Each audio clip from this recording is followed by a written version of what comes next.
Uli na miss kita. Hala, ako din, be. Ang pangit mo pa rin. Hala, grabe. Ikaw din. Amoy bulok na bagang pa rin yung hininga mo.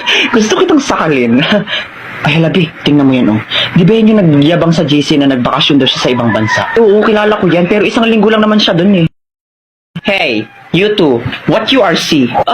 Ano daw? Oh, sorry, I forgot myself. You two don't understanding what to say to me because your English is disappear. Binahihilo ako. Kailangan ako makasapak ng bobo. Nga lang, akong bahala. Hoy, ang kapal ang mukha nito, pa English ka pa, ay mali-mali rin naman sinasabi mo. Saka isang linggo ka lang naman nagstay sa ibang bansa, pa ganyan-ganyan ka na, ay mukha ka pa rin naman talangka. What? Talengka? Talengka? Ay kung hampasin kaya kita ng talangka para matawan ka. Well, it's nothing anymore my problem in mathematical equation that I don't understanding to say what you to me. You too dead hungry. Hoy, yung totoo, nag-a-addict ka ba o natukhang ka sa ibang bansa? Huh? Why is me going to be addict?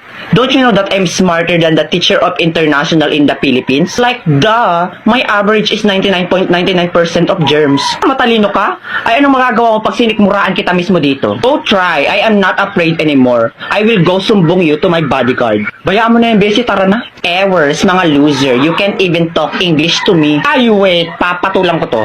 You little bulwak na inidoro, you're making me irritate to the functionality of my brain that can sampal you little bigger booger that the size of your booger is 200% kilometer per hour with bacteria. Now B, it's your turn.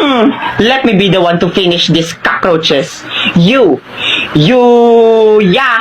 period. Galing mo talaga.